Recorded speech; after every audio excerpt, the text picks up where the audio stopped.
Brothers and sisters, please take your seats. The program will begin in 5 minutes.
Brothers and sisters, please take your seats. The program will begin in 2 minutes. And please remember to mute all personal electronic devices. Thank you.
Brothers and sisters, please take your seats. The program is about to begin.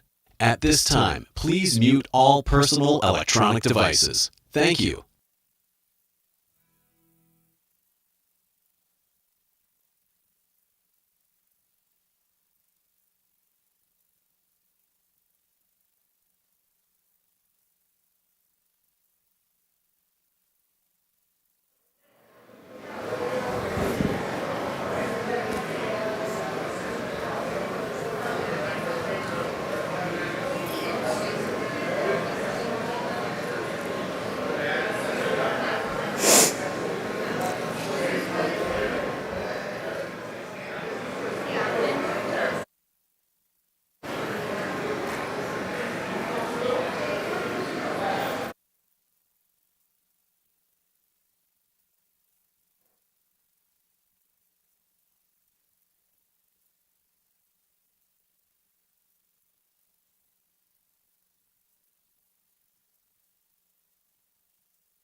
Good morning, Carpenters! How are you?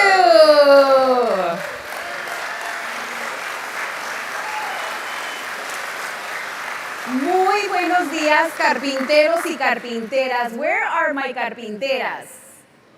Yes, thank you, ladies. So I know you've had your coffee because as a carpenter, it is vital that you show up to work prepared with the right attitude. So I know you're ready for the program that we have for you today. You're carpenters. You guys are brothers and sisters, and we thank you for being here today. Gracias por estar aquí en esta mañana. Les tenemos un programa preparado especialmente para ustedes, los carpinteros del Valle de San Gabriel. So our program today is called Creating Community Wealth for the San Gabriel Valley Roundtable Discussion and Rally. Welcome all. So this program is very special because we have civic leaders with us today to talk about subjects that affect the quality of life of the San Gabriel Valley. And with us today are also trustees from the Rio Hondo Community College Board. And they're here to talk about issues that affect us, such as the loss of tax revenue to worker exploitation, but also exciting opportunities like continuing education, and most importantly, creating community wealth.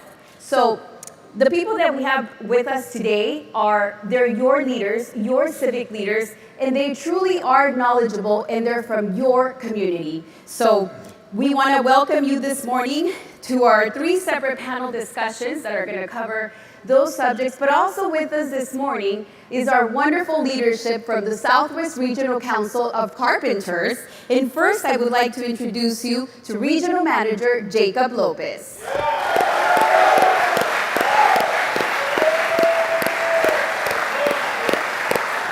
Good morning, Carpenters! Who are we? Who are we? Hey, you know, it's a pleasure for me to be in this great event. And first of all, welcome our members, our families, and our friends that have taken this Saturday to be here with us. This event today is especially, you know, close to my heart because I am a product of the San Gabriel Valley. You know, as a kid, I was able to ride my bicycle here in South Almani, you know, and from South Almani, hey, I was able, you know, kept myself out of trouble. But not only did I ride my bikes in South Almani, I was able to, you know, take advantage of the city pools in the summer. I remember I used to, you know, collect cans, and all I needed was 25 cents to get in the swimming pool in the South Almani or the city of Almani. I also took advantage of, I don't know if you guys, I don't know if I'm dating myself here, but you know, I used to take advantage of the free lunch programs in the schools and in the parks, and it was good. You know, I got to do all these things. I went to elementary. I went to junior high. I was actually a class president of Crans Junior High. I don't know, do we have any Crans people here? And I ended up graduating from Arroyo High School. So we have any Arroyo High School alumni here? Yeah, so, you know, it was, I was working part-time job. I was going to Pasadena City College. You know, I didn't have the luxury or, you know, I grew up in a humble home. And when I was going to Pasadena College, you know, I had a little part-time job. First, I started at a Bank of America, right, trying to find my way, getting a little bit of money here to pay for my books, you know, the car payment. Then I moved to a local Ace hardware store. That again, that taught me a lot of value, and I can fix a lot of things at home now because of that. And the other thing, you know, I ended up working at a Domino's Pizza. And I remember that at one point, I realized that, hey, going to school, working part-time, I didn't have enough to make the ends meet. I was making $4.25. Anybody remember those days? Right?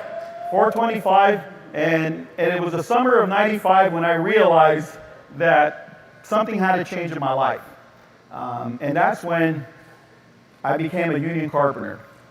And the day that I became a union carpenter, you know, we see this big sign over here that says community wealth. That changed my life and my perspective in everything that I do. Because when I became a union carpenter, everything changed. And today we're very excited because first, we're back in our home in our training center. How many of you guys are happy to be back home?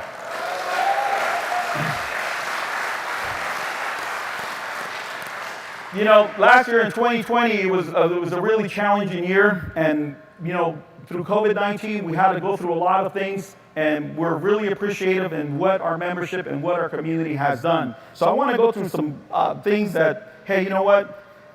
It was truly an understatement to say that last year was a challenge. But these are the few things that we have done together as a community, as members and families, and we've all participated. So if you guys remember, we were able to, hey, just to name a few, support many local elections. How many remember that? How many did that? When this country and this, you know, the Los Angeles community was being rioted and there was a lot of looting, it was the Carpenters that we went out and boarded a lot of our businesses and protected our local businesses. You guys remember that? When the Carpenters, you know, there was the most important election in the country, Georgia. You guys remember that? We made over, I think, 120,000 calls from here to make sure that, hey, that our voices were heard and that we were let know that, hey, we need people that represent us and support us. We were able to raise books for local hospitals. And the last thing I want to say here, you know, everything doesn't get done by the leadership but it gets done by our membership. So you should applaud yourself and remember, who are we? Thank you. Thank you, Jacob. And now we have the pleasure of introducing you to our Executive Secretary, Treasurer, and CEO, Dan Langford.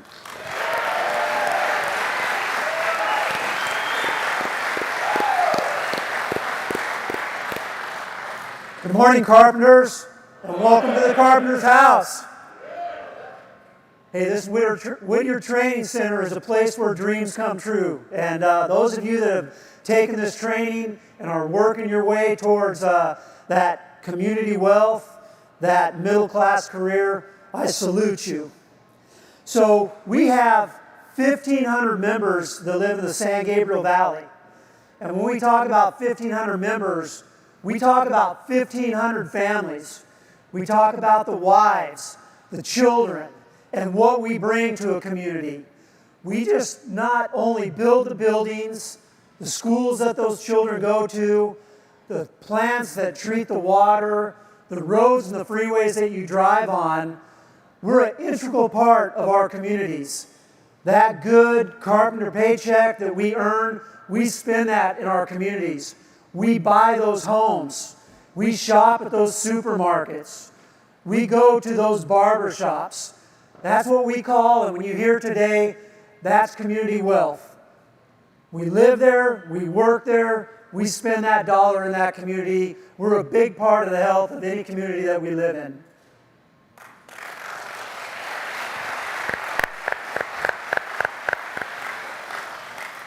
So today we're pleased to welcome community college board members and other civic leaders. But for those that don't know what goes on in this training center, I want to explain a little bit about what goes on in this training center. It's opportunity, right? Opportunity for a lot of people that didn't have another opportunity in their lives. We have our Brothers Keepers program that we go out and seek out people that didn't have an opportunity, maybe because they lived in a disadvantaged area. Maybe they made some mistakes in their lives and didn't have a pathway to other careers. That Brothers Keepers program is bringing people in here, graduating them, and placing them into good carpenter careers. And there's too many success stories for us to mention, but that program is huge. We also have our Boots program that comes out of this training center. And it's like the Brothers Keeper, same type of strategy, but it focuses on females and making sure that a female has as much opportunity to make a career in construction as anyone else does.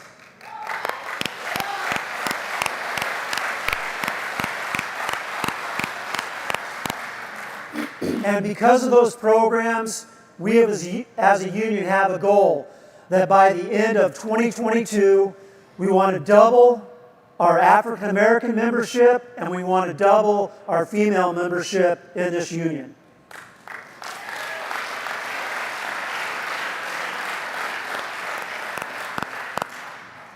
So as we start to recover from the pandemic, COVID exposed a lot of things in this country and a lot of things here locally for us. It exposed the inequity, the haves and the have-nots. We were fortunate as carpenters that we remained essential, and most of our members that wanted to go to work went to work. But it really exposed the underbelly, the dark side of construction. The wage theft, the tax fraud, the immigrant abuse. It brought that up to the surface. So what we want to do today is talk about how we as a union and the civic leaders and our community can combat those problems and make a significant change so we don't have to worry about anyone working for cash.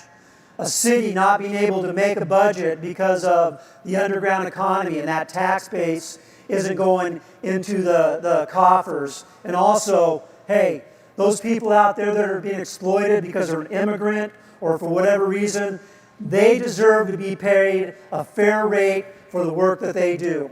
So I'm really excited to see how the panelists talk about community wealth and how we can talk about solving that inequity in our communities. So thank you. I appreciate everyone being here today.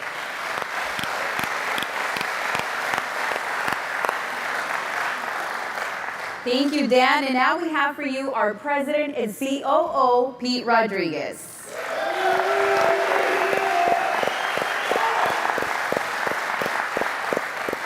Buenos dias, Carpenters! So what more is there to be said? We got an exciting program. We're going to talk about tax fraud, which means leveling the playing field, and then we'll talk about community wealth. And community wealth, before we get into the basic fundamentals, it's about three things. What is community wealth? Jobs, wages, and benefits. It's about jobs, it's about wages, it's about benefits. And today, everybody in this room that's a union carpenter has been essential for the last year and a half, and congratulations with that. It's a matter of not only being defined essential by the government, but making sure that we're productive and that every move that we make matters. That includes at the voting poll, that includes when we sit there and we're doing our 9 to 5, and that includes when we're in this room, okay? So with that said, I don't have much to say. Dan said it all, and I know we've got a panel that's got experts in it. Thank you for having us, thank you for being here, and let's make something happen, okay? Thank you, Pete. And now that our wonderful leadership has given you a few words, my name is Dulce Castellanos. I'm a national news correspondent for Univision, and it is with great honor and pleasure to be your moderator for today. I have seen firsthand the wonderful work that this brotherhood has done with the Boots program, with the Brothers Keepers. So I am pleased to be here with the brothers and sisters, Carpinteras and Carpinteros. And to start off our event, now we are going to start with our very first panel.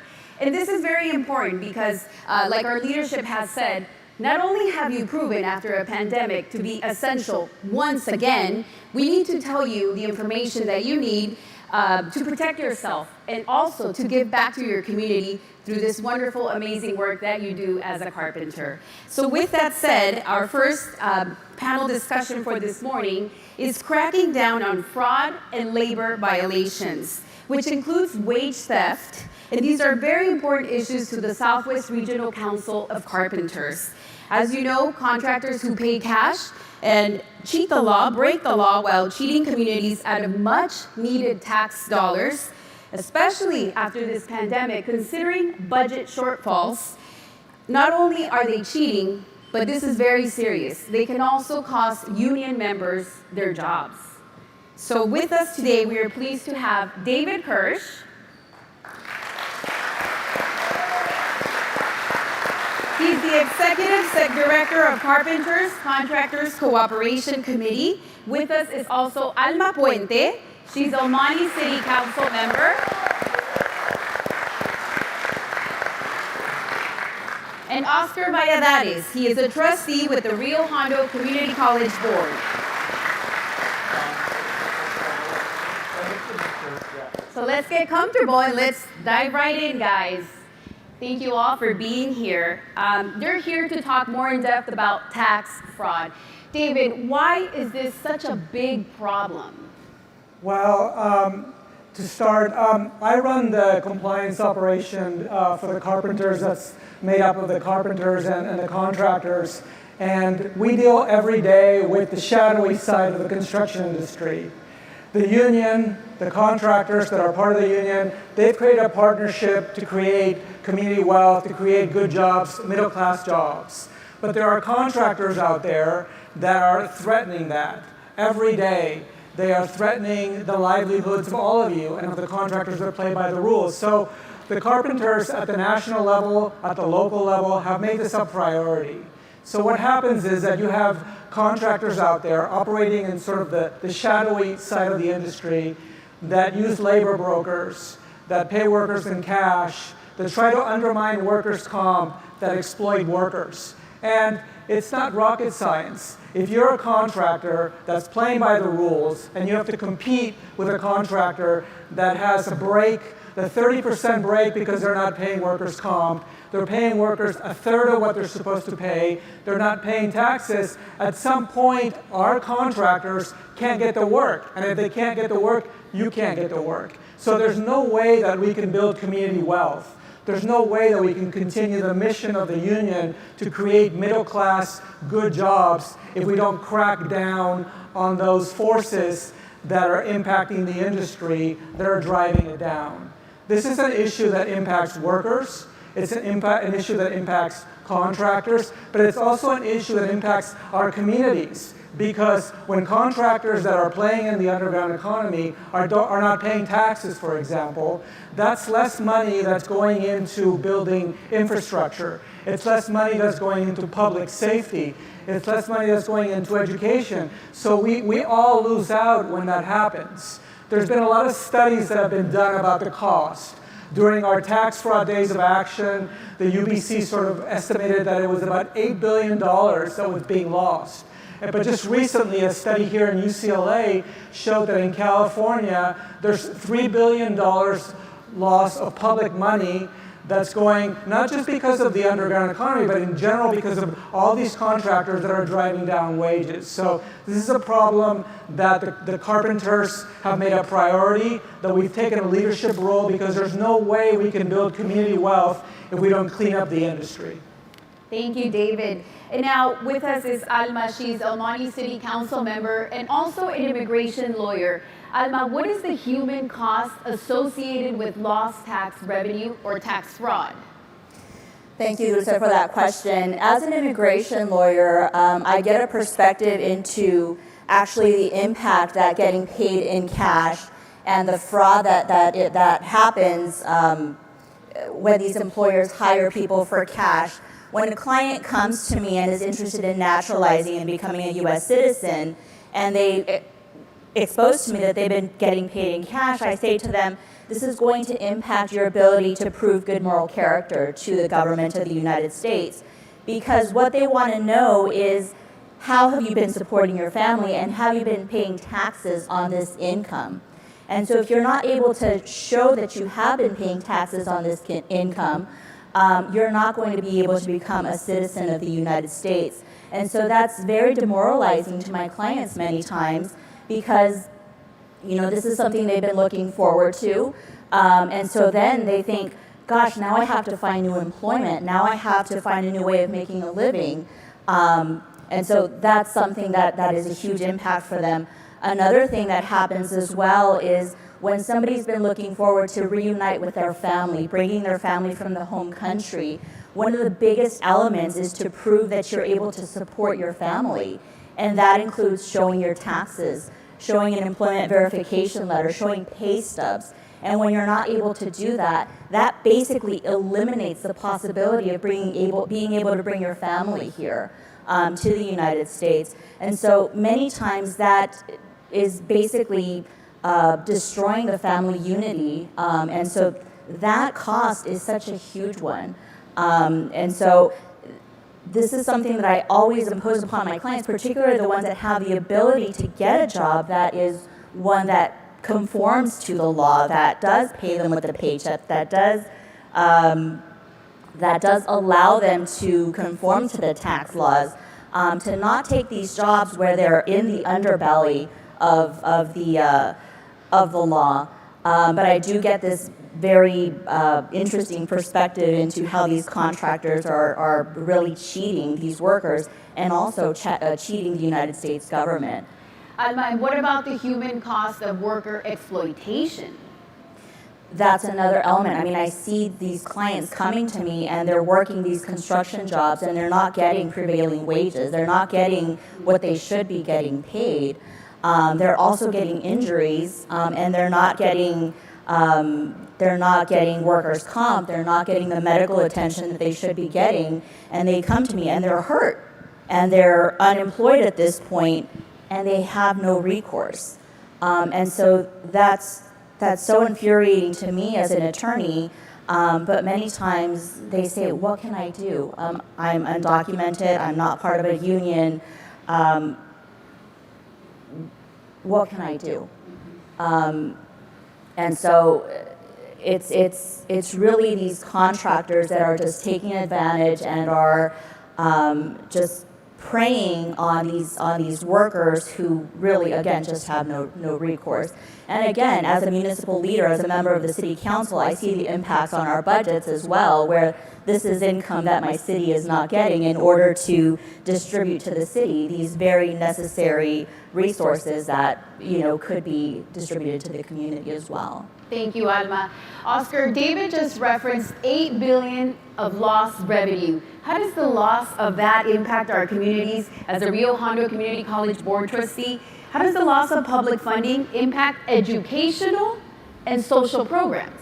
Yes, thank you, Dulce, and thank you for the opportunity to be here this morning. And I would like to thank all the members of this union that brought their families, because we cannot build a stronger labor movement unless we make that union membership part of our entire family environment. So my daughter's here. I've been a union member for 16 years as an LA County employee, and she's been sitting through union meetings since she was about 34 years old. So thank you for all the families that brought their children.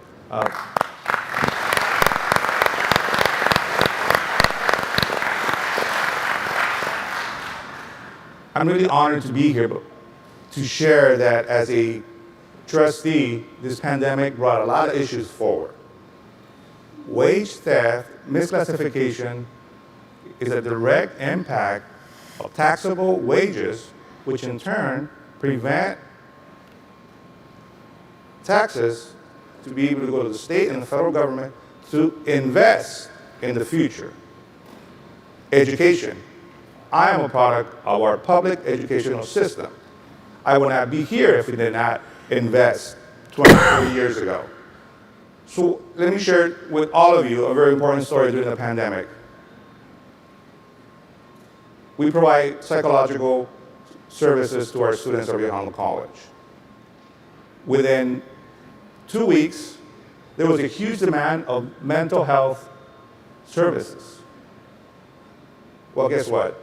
We do not have a lot of resources specifically for mental health services. So I was board president at that time, had to get very creative and make a direct commitment that in addition to basic needs of food and housing and equipment to our students, we also had to provide them with mental health services. So when we have bad actors, when we don't have strong enforcement mechanisms to prevent wage theft or misclassification of employees, we are denying the next generation to be able to have the best opportunities in this country. Thank you, Oscar. Now we have a question for David, and this comes from Fidel Cortez. He is chair of the LA Team PAC, and he's also a Whittier resident. Go ahead. Good morning.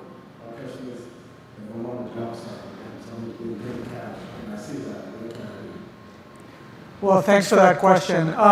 As you know, these contractors that are cheating, they rely on nobody looking. They rely on being able to get away without being detected, and workers are scared a lot of the time. So what I would suggest is that, we have our staff. You have your union reps out there. You could contact them. They can contact our staff.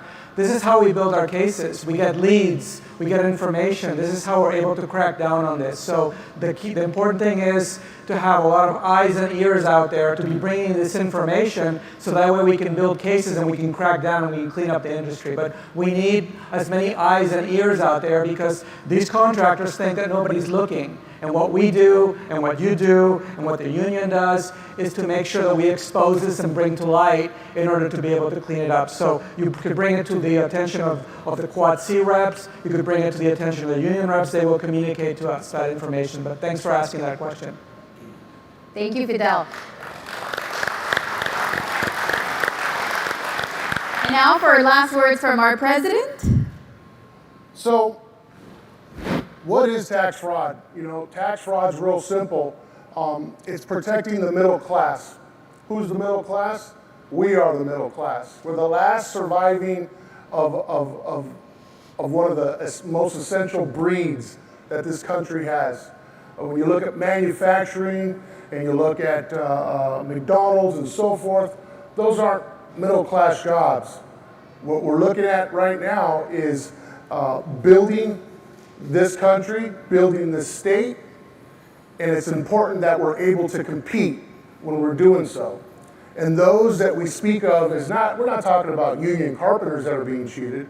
We're talking about non-union carpenters that are being cheated. But they're not only being cheated, they're being taken advantage of. And when we speak up, we're speaking for those that can't speak for themselves. We're speaking for those that work in the shadows of every single non-union job site that's out there. And if you're saying, I've never seen one, well, everyone in this room is gonna have the 4th of July off. Better yet, you'll have the next day off. And when you go to the store to get your ice, to refill your cooler for your cervezas, the guy that's out there working with his bags on, trying to finish up that grocery store, that's the guy that I'm talking about. And he's not the enemy. It's the criminal contractors that need to be brought in front of a judge and they need to be put in jail for taking advantage of these workers. They're involved in human trafficking, they're involved with cash pay, they're involved with, you name it. I mean, it's endless. So at the end of the day, I ask that you speak up. If you see something, say something. Because God forbid that be us. Better yet, I'm a first generation American citizen, and I know at one point someone took advantage of my dad. Why? Because maybe he didn't have papers and maybe he couldn't speak up. So take a look back one generation and remember where you came from and speak up, so that way our future looks bright and we're protecting those that come after us. Thank you, Pete.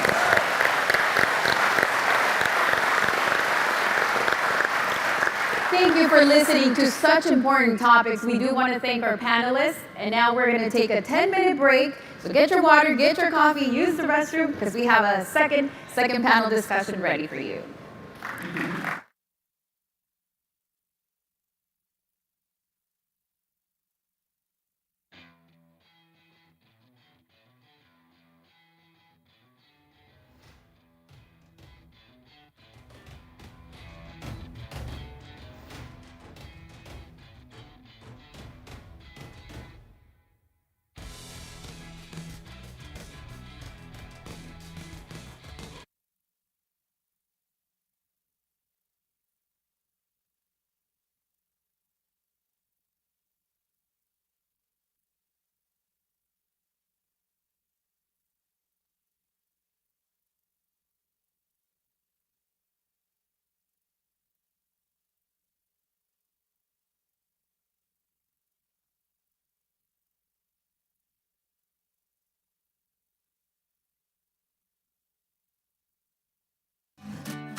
I got to see the conversations and watch the light bulb go off and the opportunity that you could see the engagement that they have. Ladies and gentlemen, the event will begin. So when they in left 10 here today, minutes. you could Please tell be back in your this is seats one of within these 10 minutes. Thank you.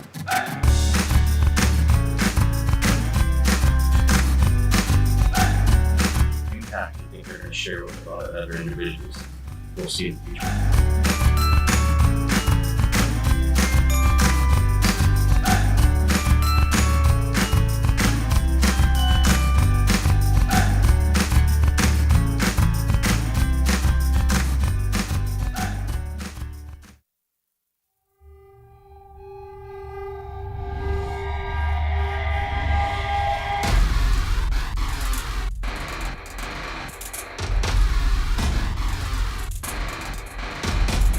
These guys are kind of lucky this week because we got all this stuff here for them to do. It's a big part of heavy highway work, good teaching going on, a lot of good stuff that they need to know. We got infrastructure bills coming down the pike, which is good news because heavy highway work in California anyway is 100% union. When they're trying to get work, they'll be able to speak a language of the job site, be able to talk to the superintendent. Everybody wants to do this kind of stuff. Everybody gets excited for a couple different classes, and bridge is one of them. It is really important, really popular, and you know, because there's a lot of that work going on, number one, and it's a unique skill set. Camera's one of a kind. You want to learn how you got to learn from camera. When I get called for a job, I'm already pre-trained already how to perform that job. And that's what's so unique about this kind of training. We have classroom work, we go to the books first, then we go out, you know, and get hands-on training. You see right now we're doing hands-on training, how to do a bridge right now, how to put everything together. I'm working at LEX with Links, the people mover. They put in a new bridge for the LEX. This is the kind of work I do right here at LEX. So this is the first time I took this class. So it's for, you know, bridges or freeways and, you know, other types of things like that. It's pretty cool to learn about this and like the terminology and everything. So if I do go out on the job site and look for something, like at least I know like I had hands on that. It's just fun. I think I love this. I love this career. I love what I'm doing. I would encourage anybody who's looking to join the union, I'd encourage them to don't think twice, don't hesitate. You know, take that step forward.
guys, welcome back. Brothers and sisters, I see that you're all paying attention and listening. And in our second panel today, this is very exciting because, as many of you know, the Southwest Regional Council of Carpenters offers many wonderful opportunities. Opportunities that have given many of you a second opportunity, a second chance, and a means to provide not only for your families, but to your community. So our second panel discussion is called Pathway to Future Careers. And as you know, the Southwest Carpenters Training Fund offers several pre-apprenticeship programs to residents of the San Gabriel Valley to gain a pathway into future careers, but also a career as a union carpenter.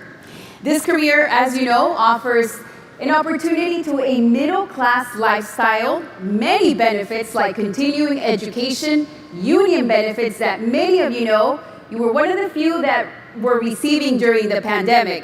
Many workers were called essential, but you guys were able to continue receiving those benefits, which is very important for such a hard time during the pandemic. And for that, we have a very special guest panels with us today to discuss pathways to future careers. We are pleased to have with us Matt Dunphy. He's the Southwest Carpenters Training Fund Coordinator. Jeanette Flores, she's the Vice President of Charter Oak Unified School District. Right here. Rosaelva Lomeli, she's the Rio Hondo President Board of Trustees. And Henry Lowe, he is Mayor Pro Tem of Monterey Park. Welcome.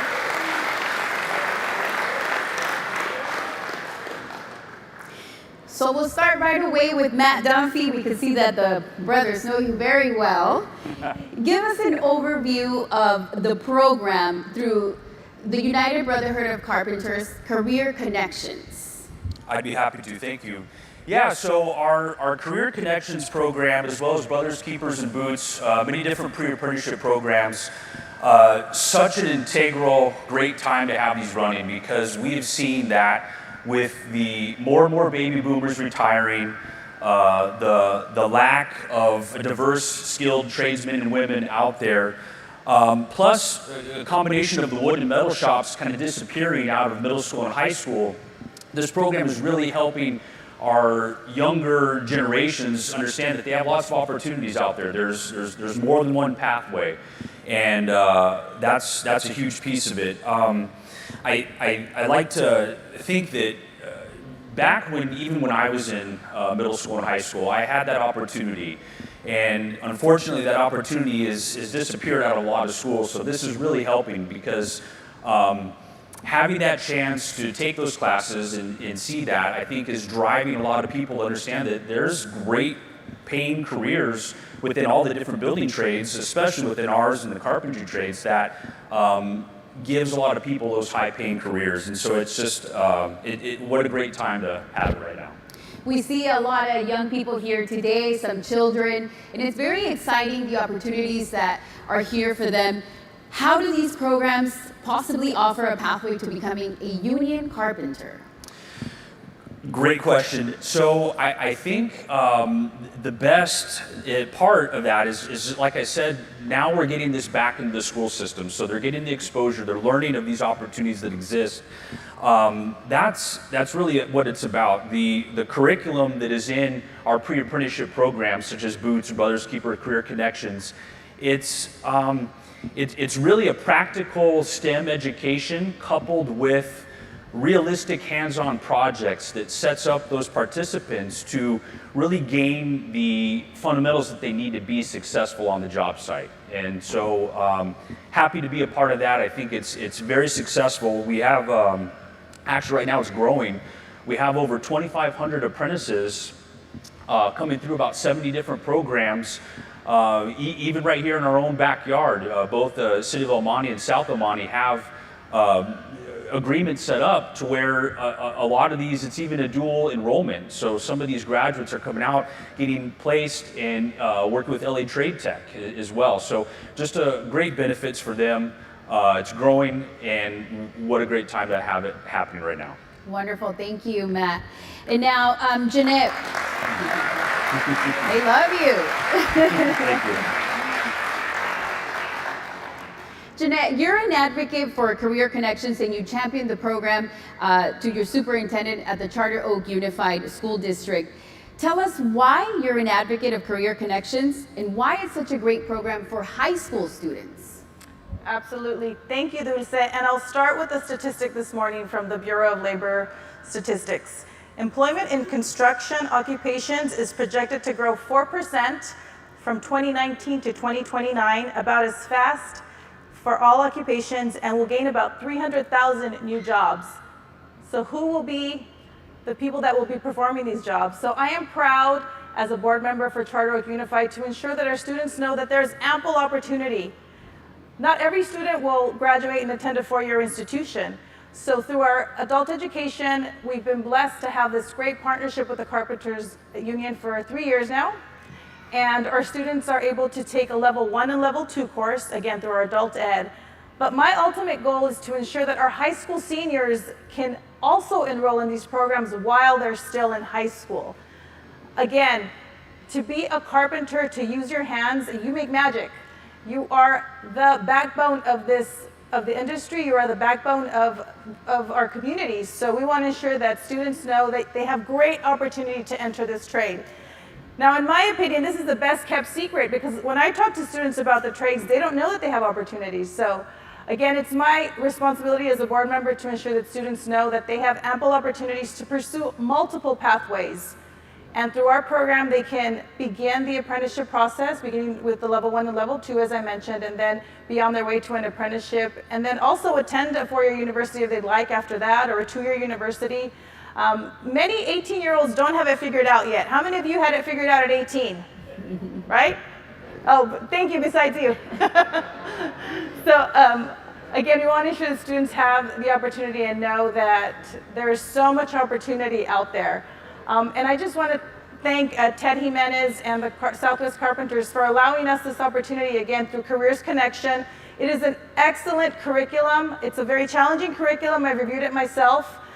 Some of that math is pretty challenging, but it is an excellent curriculum for students, again, to begin on this path to pursue this career. So thank you to Southwest Carpenters, because we are a model school district that supports trade, we support labor, and we want to continue to ensure that students know that this is a great opportunity, a great pathway to graduate from a program and not be saddled with student debt, to begin in a career that will pay them a great wage so that they can purchase a home, purchase a car, the things that all young people want, right? And to be able to ultimately support their families. So thank you, Carpenters, for allowing us the opportunity to train, educate, and support the next level of workforce for this community and for Southern California. So with that, who are we? Thank you, Jeanette. So we see a lot of parents here, and as you know, as she said, at 18, who had it figured out, right? I think this provides a way for them in high school to jump into something that will open doors for them right away without wasting time wondering what they're going to do for the rest of their lives. And eventually, they still have the opportunity to go to a four-year college if they need to, but they already have assets and skills that will allow them to provide for their families and themselves. Thank you, Jeanette. Rosaelva, many of the classes offered through the apprenticeship are transferable for college credit. How does the Rio Hondo Community College District partner with the apprenticeship for continuing education? Thank you, Dulce. That's a great question. First of all, good morning, everyone. Thank you for allowing me to share our partnership that we have with Rio Hondo and the Carpenters. A shout out, of course, I'm going to give a shout out to my cousin back there, Jesus Lomeli. Yes, Chuy. As we begin to recover and look towards strengthening and rebuilding our workforce, community colleges are going to play a really critical role in making sure that our workforce is trained and that we continue to grow, and this partnership that we have with the Carpenters, and to build that community wealth. So at Rio Hondo College, we have 3 programs of apprenticeship. We have, obviously our largest that I'm gonna be talking to you about this morning is the Carpenters. We have approximately, actually last year, we had over 6,800 students enrolled in the Carpenters program. This year, currently, we have 5,740 students so far, and that's an amazing number. And our students come from the various training sites. They come from the Ontario, from Whittier, from Ventura, from Riverside, from Buena Park. And so we're really proud and we want to continue this partnership with the Carpenters. Under this program, there are 82 classes that offer credit towards a Certificate of Achievement or an AA degree. And I think that's what we forget. We forget that you can possibly continue getting your AA degree, or even you can even transfer to a 4-year university. So our students in the Carpenters Apprenticeship Program will receive credit from both the Union and Rio Hondo College on their transcripts as a dual credit. There's a lot of great information, and I'm going to be here after this panel, to answer any questions. But one of the things that I want you to remember is that in this program, you can become a general carpenter. For those who are listening or are watching on Facebook, you can be a general carpenter or also be specialized in millwork, concrete forming, or scaffolding construction.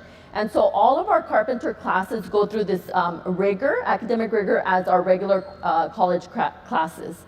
So again, just lastly to reiterate is that Rio Hondo is committed to our apprenticeship program like the Carpenters, because we know that these programs can increase the high quality training and good paying jobs that we see. And I know that we must meet the industry needs, but we also need to propel our local and regional economies. So I look forward to actually, when it's safe to visit the training sites, I really look forward to visiting our booth program and learning more about them. And so a shout out to all of you young women, and you guys are doing a fantastic job there. Thank you, Rosaelva. So thank you for this opportunity. Mayor Pro Tem, obtaining apprenticeship language is important as part of our local policies. It's paramount to growing the apprenticeship.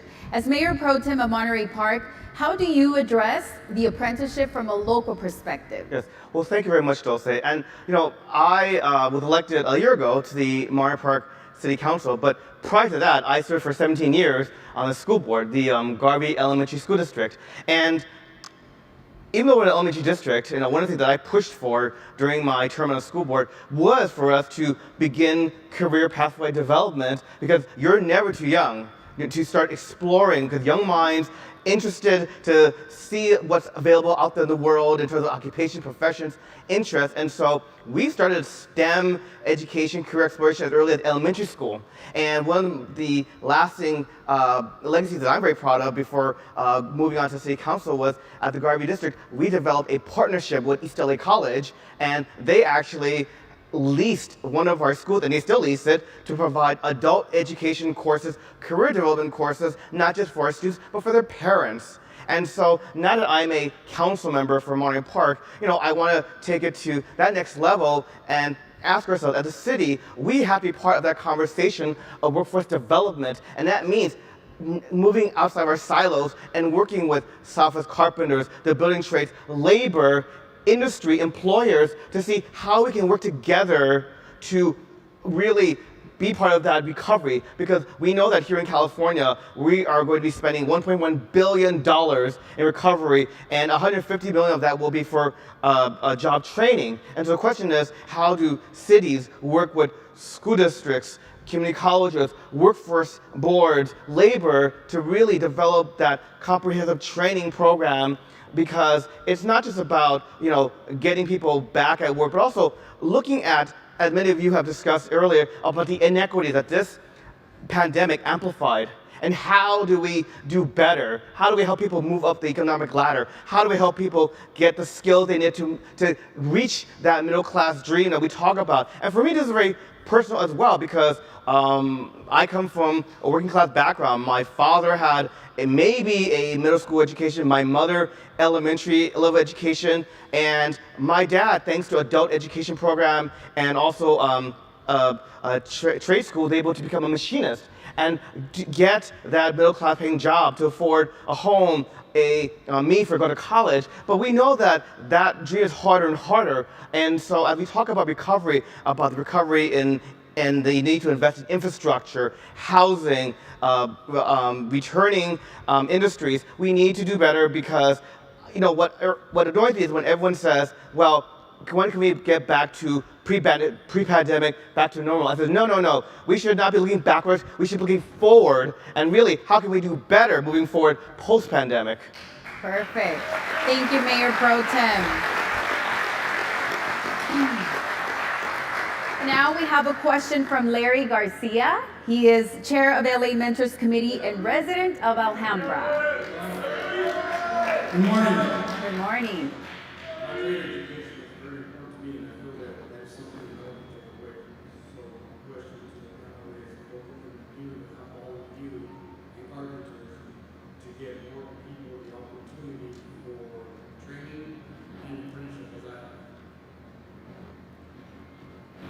Did you all hear that? Yeah, I'd be happy to take that. Start off. So great question, Larry. I think one of the most important things that we can do is communicate with each other. A little bit of PR goes a long way, right? Just knowing that these programs exist, getting the word out there. So many people are coming into it. We're seeing so many success stories left and right. I think the biggest piece that we could help is just communication between everybody, word of mouth, letting everybody know so that we're not the best kept secret. That'd be my suggestion. Great, thank you. To continue that conversation about communication, so in my city, we are planning to have advisory panels to talk about how local economy can be recovering in Monterey Park. And I'm really glad that Southwest Carpenters will be part of that conversation, along with the other unions in our city, such as the Painters union as well. And then what's funny is that when I had these conversations with my own city staff, they didn't even know the Carpenters had an office in Monterey Park. I said, well, now you do. Now you know, and you better make sure they're included. That's right.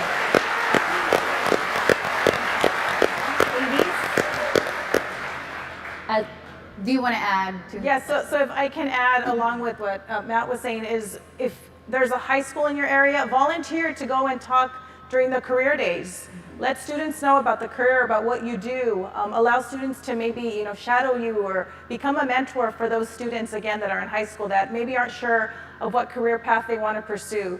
And also advocate for these programs in high school, so that we can bring back some of the carpentry programs, but also partner with Southwest Carpenters to bring the careers connection to your local district. So I invite you to be an advocate for the trade.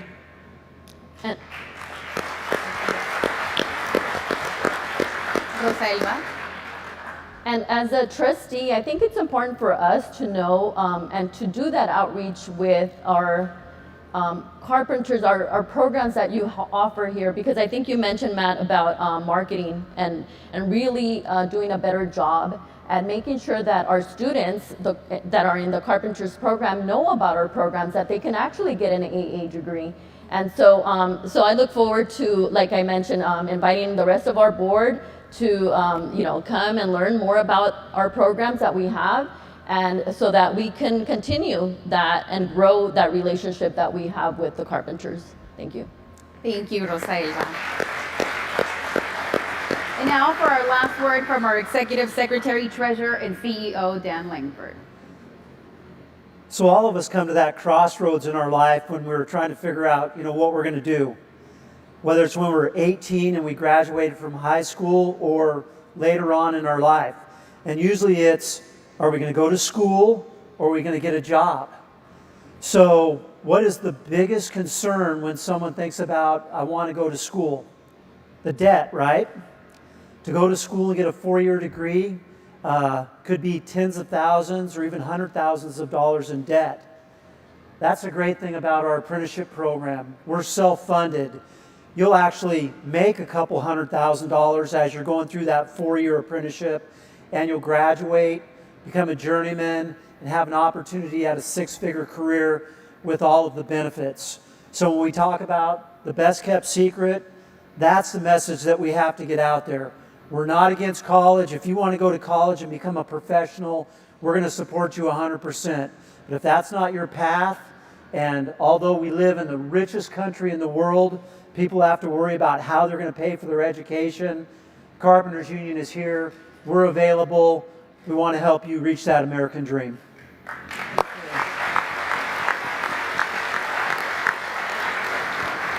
Thank you to our panelists and our leadership. We're now going to take a 10-minute break, and then next, our third and last panel discussion. Thank you.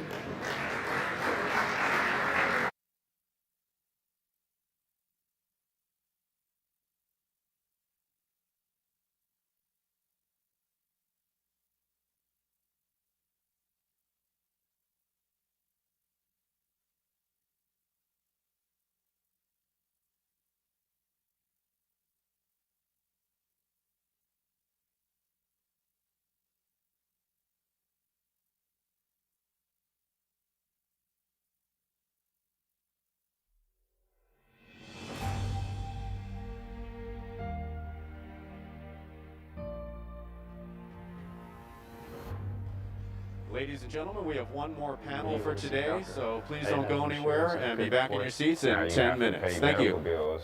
You can't pay the medical bills because you can't go to work. I didn't know where to go or, what to do. It was pretty hard. I feel so hopeless. I try to take my life. I had no hope, no light at the end of the tunnel. As soon as I graduated from high school, I was just homeless. I really didn't know anything. I was still like a kid. I had to continue to work, sleeping at, people's houses or sleeping in my car or whatever I had to do to survive. Really just tried to, provide for myself, and it really didn't work out for me that much. After serving in the military, the struggle kind of pushed on trying to find good work. I bounced all over the state to be able to pay my next bill. Every job I went to, just cash in hand, no benefits, just enough for the next day. There are times where I slept in my truck, couch surfing. I didn't know if I was gonna be able to feed myself or my brothers I was living with. I was released from prison in 2015 after doing about 7 years. Being an ex-felon, your options are very limited. Nobody wants to hire you.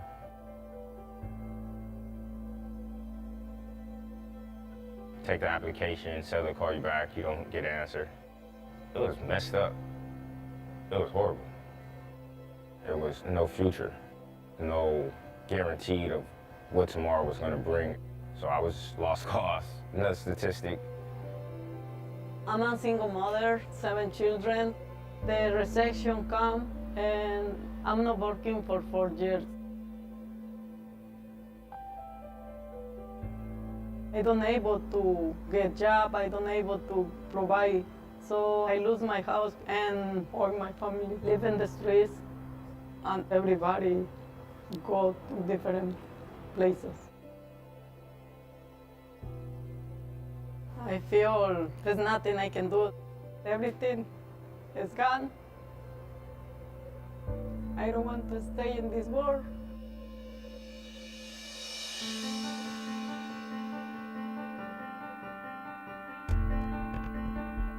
Working as a union carpenter has entirely changed my life. I have my own apartment with my younger brother. I'm not only able to afford my bills, I have benefits. I can see the doctor whenever I want. After I got into the union, I was able to fix my credit, get out of debt. I beat homelessness. I was able to get me a place, a brand new car. I was able to actually get glasses. I didn't even have glasses. I was walking around squinting for a long time because I couldn't afford glasses. Just to be able to have that feeling to where I could walk into a place and be like, hey, I can get these, or whatever the case. It changed my life a lot. Being in a union is a lifesaver for me. It's given me a chance to break generation curses. My kids weren't born with public assistance. Through the union, I have benefits, so they have medical, dental, and vision. They're able to go to the doctor whenever they need to, and I'm able to provide a life for them, afford a home, a car for me and my wife, and give them a better start in life than I had.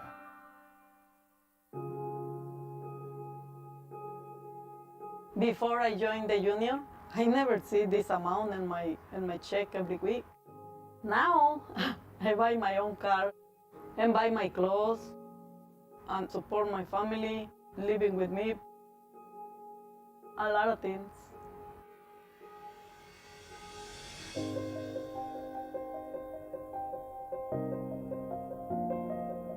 If you have to take a non-union job and you break your finger, you break any type of bones, can't go to work, now you have to pay medical bills, can't pay the medical bills because you can't go to work. So that's when you start losing your home, losing your family, and you're done. That's not promising for anybody's future. It'd be better for everybody to have benefits and to be able to take care of their family. Ladies and gentlemen, brothers and sisters, the program will resume in 5 minutes. Please take your seats at this time. Thank you. When I lose my union job, maybe I go back the same life in the past, and I don't want to go back. I want to go forward. Union jobs save lives. They give someone a chance to pick up a tape measure rather than pick up a gun. Pick up a hammer rather than pick up a crowbar and break someone's window. If I wasn't in union, I wouldn't be where I am today. It helps a lot of families and a lot of people to get off the streets because the more careers we have, the less homeless people we have too. My better life started when I started working in the union.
Ladies and gentlemen, brothers and sisters, the program will begin in 2 minutes.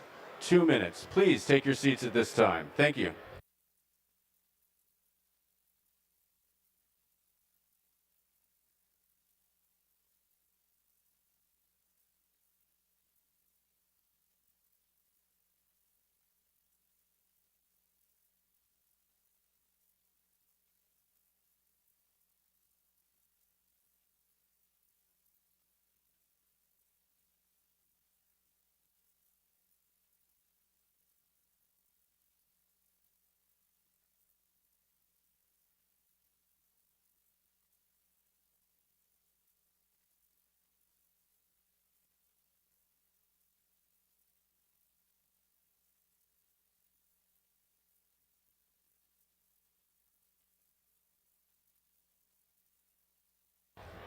Ladies and gentlemen, please take your seats. The program is about to begin. Thank you.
Welcome back, Carpenters.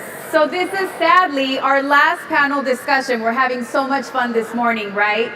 So this third panel discussion is very important as well, because as we know, you're the builders of our community, you're the builders of our cities, of our nation, but we also want you to build your own wealth and to give back to your communities. So in this panel discussion, it's titled Thriving Communities and Community Wealth, and that is a top priority for the Southwest Regional Council of Carpenters. Community wealth is a way to make sure that the investments that we make when we build projects help create local jobs and create the greatest economic impact for all of us. So to discuss community wealth more in depth, we have Jacob Lopez, Regional Manager.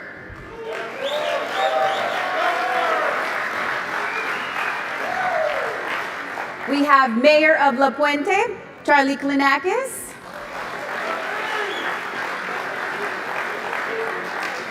We have Fernando Dutra, Whittier City Council Member and Metro Board Member. And he's also a carpenter from back in the 70s. And last but not least, we have Sasha Perez. She is City Council Member of Alhambra and the youngest mayor and the youngest Latina ever to be elected. Welcome.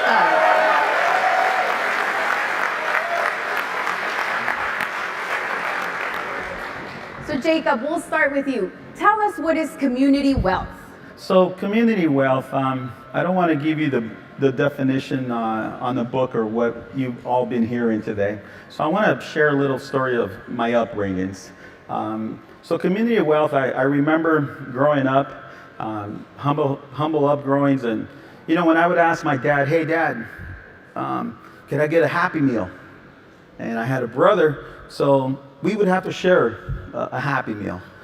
If I wanted the shoes with the little wheels in the bottom, I had to start begging for it about maybe 6 months or a year in anticipation, or wait for, the shoes to be on sale. So community wealth puts families in a different category where now they can afford. So when my kids ask me, Dad, hey, I want this for Christmas, because of community wealth, I'm able to say, yes, what do you want? I'm able to purchase what they like.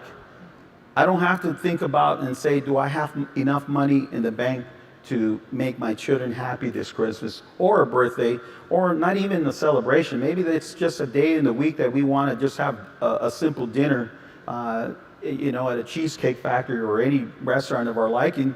And that's what I feel community wealth is. At a personal level, with my children, I didn't have to worry of where my children were going to be born. The Whittier Presbyterian Arcadia Methodist Church, where my kids were born, hey, I didn't have to worry about that. I didn't have to worry if I had to pay the bills after, what the cost was going to be, because I understood the value of community wealth and the livelihood that I live in now. So that's what I feel community wealth is. Jacob, so you spoke about community wealth in your family, with your children, your upbringing, but how does having community wealth impact all of us? So it impacts us all because, we hear a lot of our, you see it on social media where a lot of people are saying, hey, they're leaving California. They're going to Texas. They're going to Idaho. They're going to other parts of the country. Why are they leaving? Because they don't have the livable wage, right, to be able to survive here in California. So community wealth for all of us means that we stay in our communities, we shop in our communities, we give back to our communities, and we grow up and buy in our communities. So, thank you, Jacob. Mayor.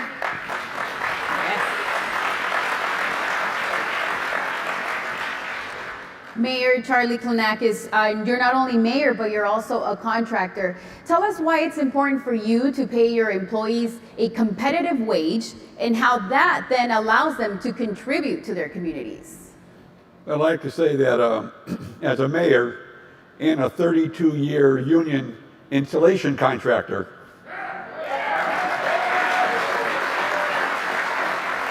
I've come to see the value that the Carpenters bring to local communities.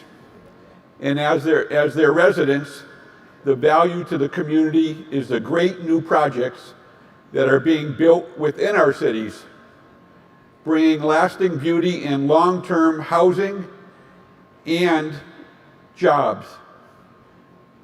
Many of these projects are being built under PLAs, which are the project labor agreements, approved by your city councils. These projects being built by union employees help give these workers a livable wage, including health and welfare benefits, enabling these men and women the ability to afford to buy a home, send their kids to college, or work in the trades and live the American dream. Myself, like I said, for 32 years, I've not only talked the talk, but I've walked the walk, and I'm a true believer in supporting the unions. And I've had many of my employees. Just the other day, one of my employees said, hey, I've been with you for 26 years. And he's got his kids working for us now. So I've seen this. I've seen my employees grow up, buy homes, get married, and it's a family. So I know for myself, I'm here to support the unions, and I support all the people within the union. Thank you, Mayor.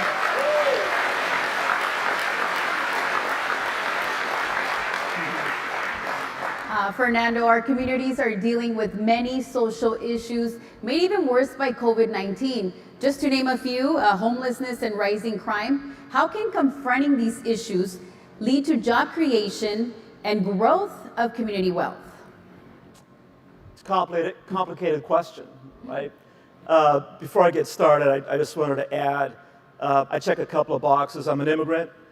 And in 1978, a friend of mine came up to me and said, you need to get your stuff together, and so you need to join the Carpenters Union. And so I did that, and long before a lot of you were born. And the best thing that I ever did was to become a carpenter. Because of those lessons that I learned, I'm sitting here today. Right? I tell everybody I can make a living anywhere. So give me a hammer, a saw, and a level. And I can make a living anywhere with these things right here, right? With these hands, right? That's all it takes. These right here. Having said that, I am, in this position now as a city councilman and as a Metro board member because of the lessons that I learned. And those deals we're dealing with today, as all of us know up here, are complicated issues. Homelessness in the city of Whittier. How many of you are from Whittier or close to Whittier? Raise your hands, right? A lot of you. There you go, my brothers and sisters there. And we're dealing with homelessness. And what the city of Whittier did is, back about a year ago or so, we joined the Carter case. What that allowed us to do is to build a navigation center that then we could take our homeless people and with respect for their lives, we could give them a bed. But in addition to just giving them a bed, the most important part of that for me is giving them services, right? Giving them all of the services and the support that they need to get their lives back together again. Because you can build a bed, you can build a building anywhere, but if that person doesn't want to live there and that person can't live there well, then it doesn't do any good. They're back out on the streets. And so supportive services are very, very important to navigation centers, and we've done that in the city of Whittier. And then the other thing too is how do we keep our communities safe, right? Because let's face it, once we buy a home, we want to provide security to our homes, right? And we've done that by creating programs within our police department that make it easier for them to be effective. Through training as well. Training is a great big deal in the city of Whittier. We like to train our officers on how to deal with different personalities, right? Because when you go out as an officer to do your job, not everybody's the same, right? It shouldn't be just a black and white way of dealing with people. You should understand the different personalities and the different characteristics. And so training is a big deal for us. And then up here, we're all policymakers, right? We're lucky that we're sitting in a position that we create policy, right? So what policy do we create to benefit community wealth? And as policymakers in the city of Whittier, it's about planning and zoning, right? And how do we zone certain parts of our city that allow businesses to come in and to hire more people? How do we zone for industrial locations or biotech locations or whatever it is? And by the way, all of these things that we're zoning for, guess what happens when you have to build them? You have to build them through carpenters, right? And so that's why it's important that as policymakers, we create smart, effective policies that support building for our trades. And I have to add one more thing. As a Metro board member, I'm in full support of building these light rail alignments through our cities and our regions. Those light rail projects will absolutely bring community wealth and will give more jobs to our carpenters, and we'll know what to do with them. I'm so glad to hear what Charlie is doing and what we're doing at Rio Hondo. That's where it's going to come from.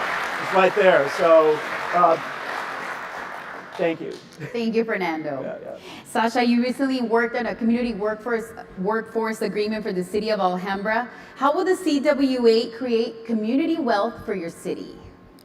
Sure. So before I get started, I just first want to give a really big shout out to all of the brothers and sisters of the Carpenters Union.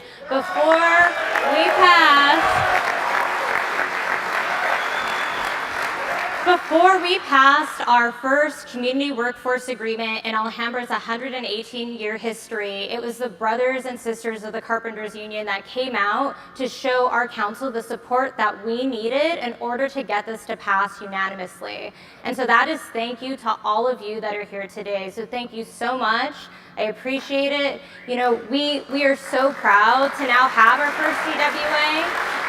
Really what a CWA does, and I know a couple of folks touched upon it already, but first and foremost, it requires that we have 30% local hire within a 10-mile radius. And so that immediately gives those good paying jobs to our local residents. It ensures that they have benefits, the benefits that they need, such as healthcare benefits. And on top of it, those good paying jobs allow them to make large investments into their family, right? So that they can save for their kids for college, so that they can purchase that house. And I know how important that is for our families because I am the direct result of that. I know many of you have heard me tell this story time and time again, but my grandfather was really the one that got involved in unions when, he was living out in the projects in Lincoln Heights.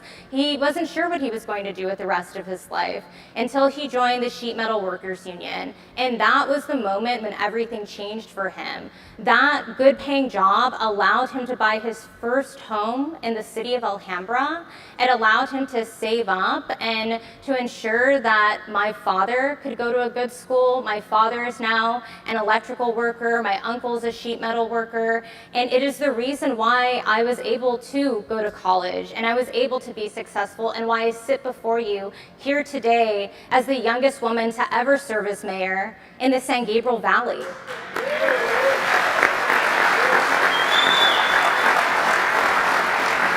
And so CWAs have the power to not just impact one individually, but to change the entire economic trajectory of a family. And so I am so incredibly proud that we passed that, and what we need to do is pass more of them across all cities across the San Gabriel Valley. Thank you, Sasha.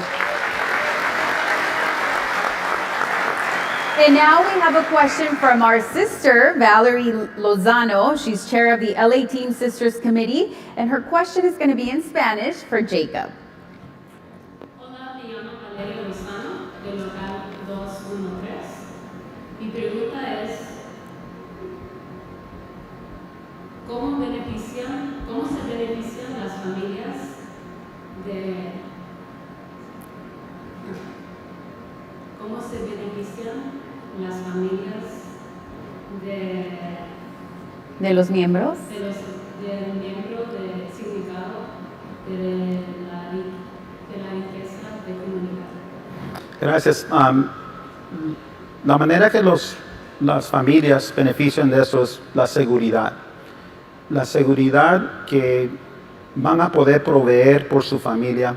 Y no solamente la seguridad, pero sino que van a poder ayudar las empresas y negocios que están en nuestra comunidad, que va a traer una paz a la familia en tiempos difíciles. Y hemos escuchado a través, ¿verdad?, que latinos siempre están peleando por sus derechos. Y nosotros como latinos, esta comunidad de riquezas es importante porque nos lleva a otro nivel que nuestros padres anteriores que vinieron a este país para proveer una mejor vivienda podamos proveer para nuestras familias y que nuestros hijos puedan ir a las universidades, a los colegios y tener una carrera independiente. Thank you, Jacob. Gracias. Gracias, Valerie. Gracias, Jacob. And now, last word from our president, Pete Rodriguez.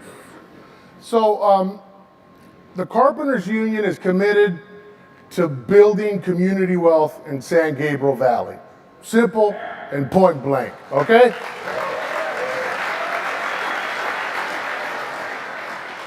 But when I say that, that means that in return, we're building more than projects, we're building the people of the San Gabriel Valley, okay? And how do we do that? Well, we already build skyscrapers. We already build amusement parks. We already build sports arenas. If you're gonna see it on Monday Night Football, there was a carpenter that built it, okay?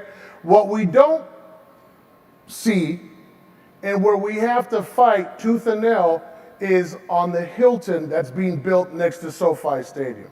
At the Holiday Inn that's across the way from Staples, et cetera, et cetera. If it's 6 stories or more, there's a union carpenter at the door building it. But we shouldn't have to undermine our jobs, our wages, and our benefits to build a Hilton hotel or a Motel 6. Community wealth is more than just project labor agreements. It's more for an apprentice that had an opportunity to work on a public infrastructure, that had an opportunity to come into a project labor agreement and start their career as an apprentice. They shouldn't have, because he's gonna get laid off at some point. And when he or she does get laid off, they shouldn't have to pick and choose whether they're gonna continue their career as a carpenter or if they're gonna go next door to a non-union job site that's building that 4 or 5 story hotel. Community wealth impacts me, it impacts you, it impacts our community straight up, straightforward. I'm super happy that we've got electeds and that we've got folks here that make decisions, including the mayor, who's a contractor, an essential contractor. Thank you for putting our members to work, sir.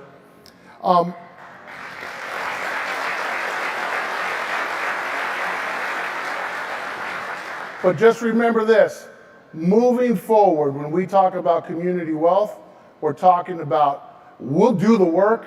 All we need is for developers that come into town, when they come in with the plans, that the elected say, have you gotten right with the Carpenters yet? And if the answer is no, well then get back in line. If they say yes, well then let's put him through and let's start building some hotels in this town, all right?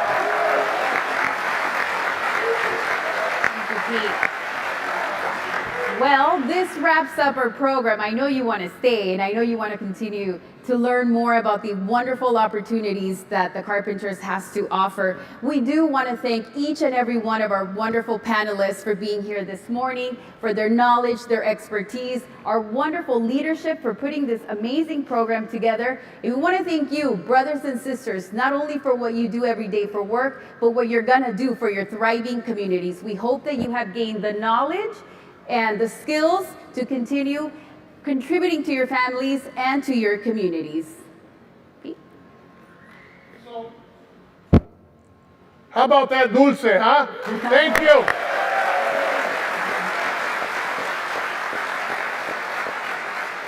Here's a professional that tells stories about Angelenos and about Southern Californians, and here she is with the Union Carpenters and the folks from San Gabriel Valley taking a Saturday out of her time to tell our story, and thank you so much for doing so. All right?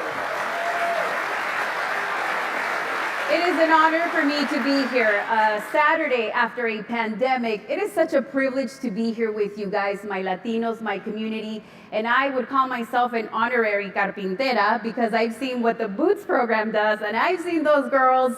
You know, we're strong here, ladies. So I'm glad that you're here, and I'm glad that the men, the carpinteros, work alongside you, and they're not afraid of you, and they welcome you and to help you thrive. So keep it up, carpinteros y carpinteras. Thank you for having me.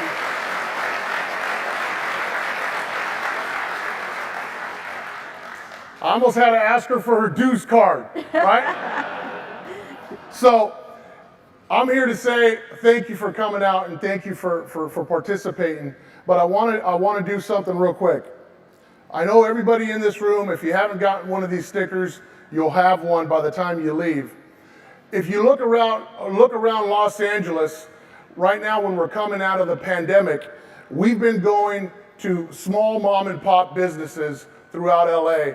And if it's a place that you enjoy fraternizing and you take your family, you get your pancakes, you get your taquitos, whatever the case may be, ask them for permission to put this sticker on their window. Why? Because I ask you, if you see a sticker that says that we support community wealth, that you go in and that you support that small business. That small business that's in our communities. Let them know que aquí vivo y aquí quiero trabajar y aquí quiero ayudarles a las comunidades a que sigan para adelante con nuestro dinero, you know? We're going to support those that support us. So first and foremost, take one of these and be an active participant in stimulating the economy. And so, last but not least, what is community wealth? On behalf, jobs, wages, and benefits. It's as simple as that. On behalf of the executive board, the 58,000 carpenters that call themselves Union Essential Carpenters, our Executive Secretary Treasurer, Dan Langford, God bless you guys. Have a great 4th of July. Y si se puede, all right?